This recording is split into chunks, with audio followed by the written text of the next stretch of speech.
Okay, let's talk about generalizations first. It says, an author may write similar details about different things or people. You can use these similar details to make a general statement that covers all the things or people. This statement is called a what? A generalization. So I want you to highlight that first bullet.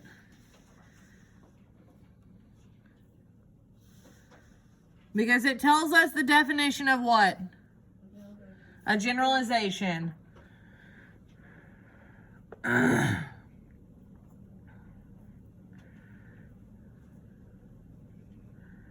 valid generalization can be proven how? Can be supported by what? Facts and details. A faulty generalization, what? Cannot. It cannot be supported by what? Facts and details. Remember, that would be like me saying earlier, everyone loves superheroes. Can you support that with facts and details that every single person loves superheroes? No, you cannot. But could you say that what was one of them that was valid? Brussels sprouts. Everyone loves Brussels sprouts. Could you prove that with facts? No. You could. You could prove let's say Kaden didn't like Brussels sprouts and everybody in here did not like Brussels sprouts. Could you prove that as a fact? Yeah. Because it would be a fact that not everyone in here loves Brussels sprouts. Okay?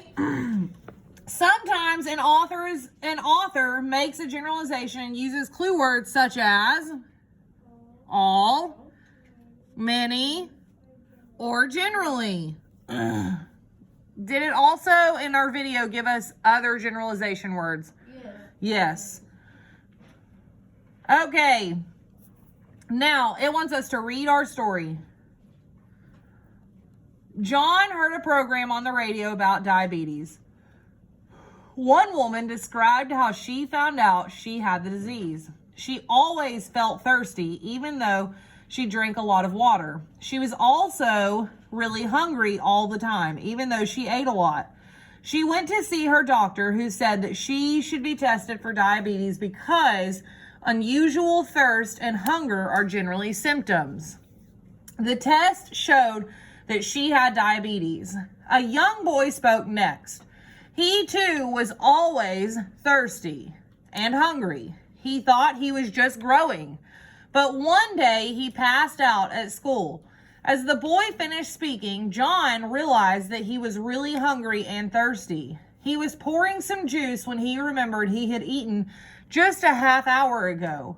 He thought about the program and he asked his mom to make a doctor's appointment. Okay? Now, it wants our general statement.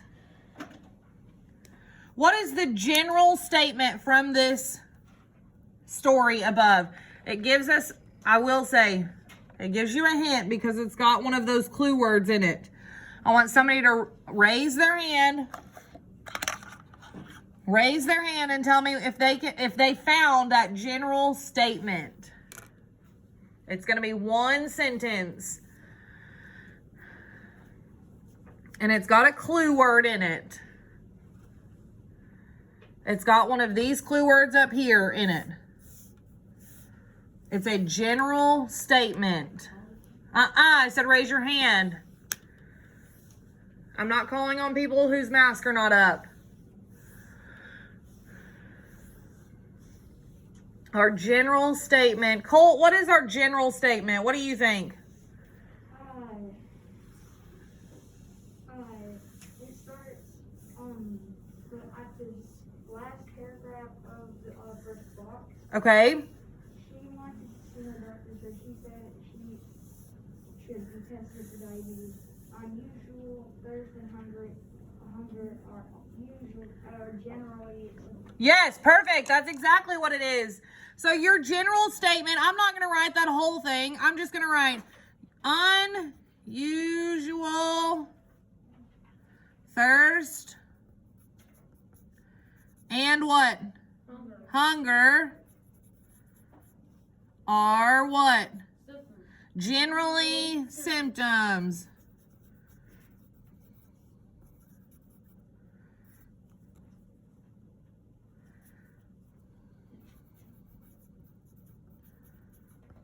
And what was our clue word in that statement? Generally. Very good. I want you to take your highlighter and go highlight that in your paragraph. Just what we wrote. Unusual thirst and hunger are generally symptoms. That was our general statement or our generalization.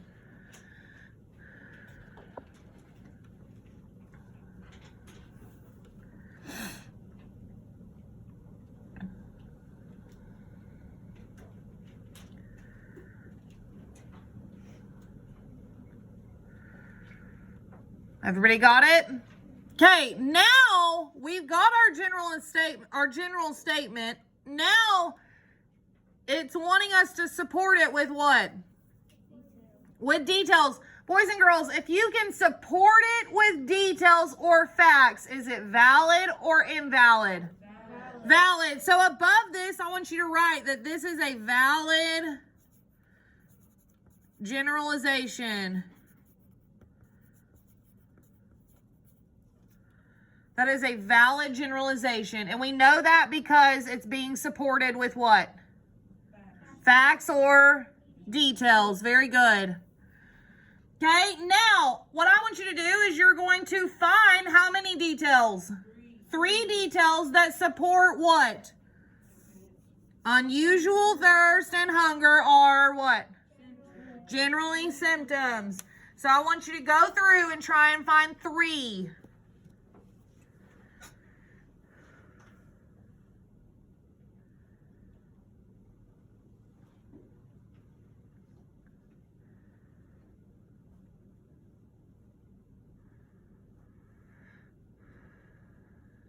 If you don't want to write them yet because you're not sure if those are the correct answers, just highlight or underline them in your story. Just so that you don't have to do a whole bunch of erasing. If you're not sure, just underline them in your story.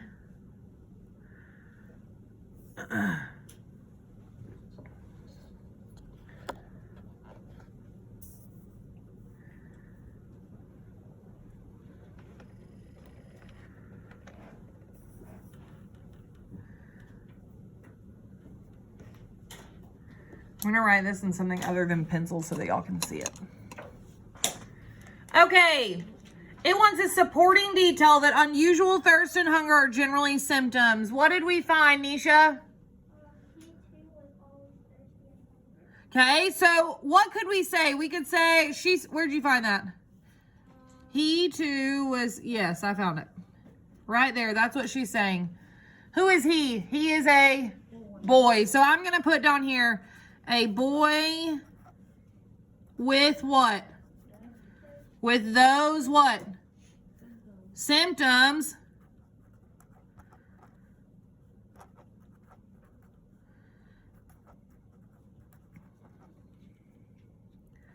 Had what? Had diabetes.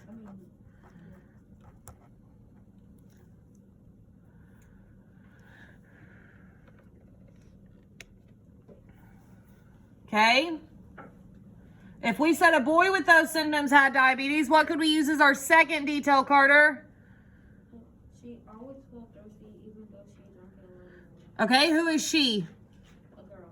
Not a girl, but a woman. So we could say a woman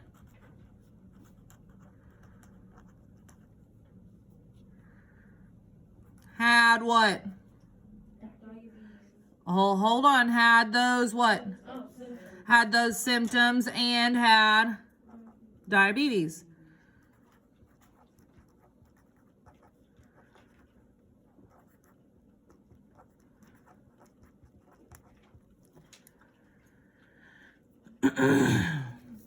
And he said right here, one woman described how she had found out she always was thirsty.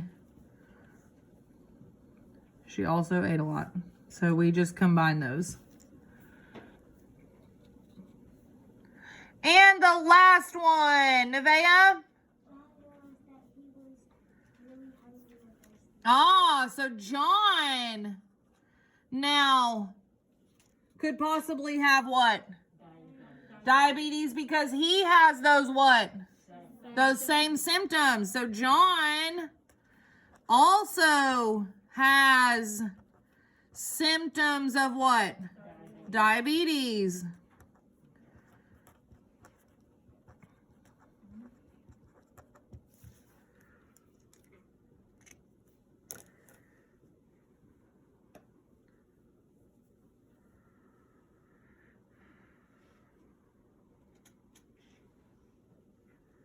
So again, we said that this generalization that unusual thirst and hunger are generally symptoms of diabetes is a valid or invalid generalization.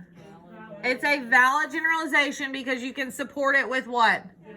Facts or details.